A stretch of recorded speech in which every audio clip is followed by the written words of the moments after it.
नमस्कार दोस्तों, मैं रजिस्टर चौधरी आपका आपके YouTube channel YS maths classes पर स्वागत करता हूं।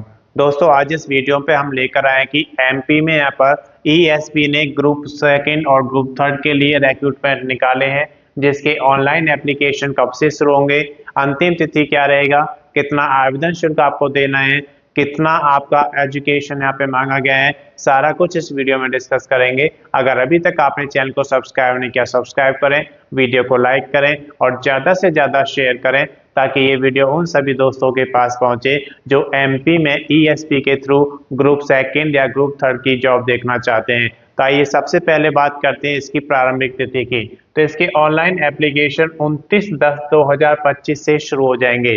अंतिम तिथि की अगर बात करते हैं तो आप 12/11/2025 तक आप इसका ऑनलाइन एप्लीकेशन जमा करा सकते हैं।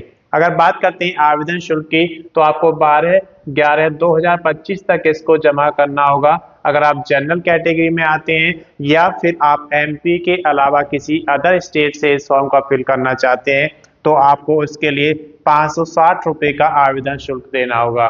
अगर आप एमपी के रहने वाले हैं और वहां पर आप रिजर्व कैटेगरी जैसे कि OBC, SC, ST के अंतर्गत आते हैं तो आपको यहाँ पर 310 रुपये का आवेदन शुल्क देना होगा।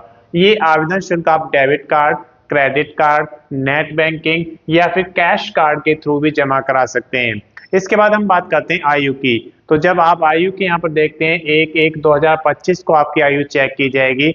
उस समय आपकी आयु 18 वर्ष से 40 वर्ष तक होनी चाहिए अगर आप अनरिजर्व या फिर EWS के अंतर्गत आते हैं। अगर आप OBC, SC, ST, PH या फिर फीमेल कैंडिडेट हैं तो आपकी आयु 18 वर्ष से लेकर 45 वर्ष तक दी गई है। इसके बाद कुल पदों की संख्या की बात करते हैं तो यहाँ पर 454 पदों पर वैकेंसी निकाली गई है जो कि मेल और फीमेल के लिए है। यहाँ पर जनरल कैटेगरी के लिए 146 पद दिए गए हैं। EWS यानी कि इकोनॉमिकली वीकर सेक्शन के लिए 29 पदों की संख्या दी गई है। SC के लिए 58, ST के लिए 69 पदों की संख्या दी गई है और EBC की अगर बात करते हैं तो 152 पदों की संख्या यहाँ पे दी गई है। हम योग्यता की बात करते हैं तो यहाँ पर पोस्ट वाइज अलग अलग योग्यता मांगी गई है। जैसे कि जूनियर इंजीनियर की अगर हम बात करते हैं तो यहाँ पर डिप्लोमा या फिर डिग्री होनी चाहिए रिलेवेंट ट्रेड में जो इंजीनियरिंग के लिए आपकी जॉब यहाँ पर निकाली गई है। इसके बाद हम बात करते हैं लेबोरेटरी टेक्नीशियन की, जिसके लिए बैचलर होना चाहिए आपका साइंस में या फिर आपने DMLT या BMLT किया है तो आप इसके लिए एलिजिबल हैं, आप इसका फॉर्म फिल कर सकते हैं।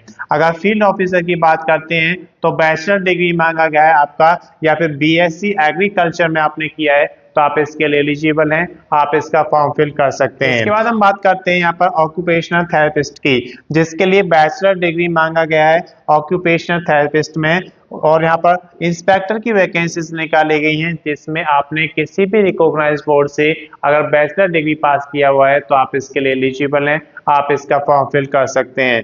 असिस्टेंट इंजीनियर की वैकेंसीज यहाँ पे निकाली गई हैं जिसके लिए आपके पास बैचलर इन इंजीनियरिंग या फिर बैचलर इन टेक्नोलॉजी होना चाहिए, EG, सिविल, इलेक्ट्रिकल या फिर मैकेनिकल में।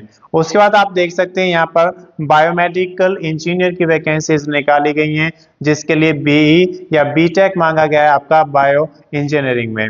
अब बात करते हैं डॉक्यूमेंट्स की। तो जब भी आप कोई ऑनलाइन एप्लीकेशन जमा करते हैं तो उसमें कुछ डॉक्यूमेंट्स आपको अपलोड करने होते हैं, जैसे कि आपके एलिजिबिलिटी के डॉक्यूमेंट्स, एक वैलिड ID प्रूफ, एक वैलिड एड्रेस प्रूफ, ये सारे डॉक्यूमेंट्स आपके पास स्कैन कॉपी में होने चाहिए। उसके साथ साथ आपके पास डोमिसाइल सर्टिफिकेट की स्कैन कॉपी होनी चाहिए। अगर आप रिजर्व कैटेगरी में आते हैं तो आपके पास कास्ट सर्टिफिकेट की भी एक स्कैन कॉपी होनी चाहिए।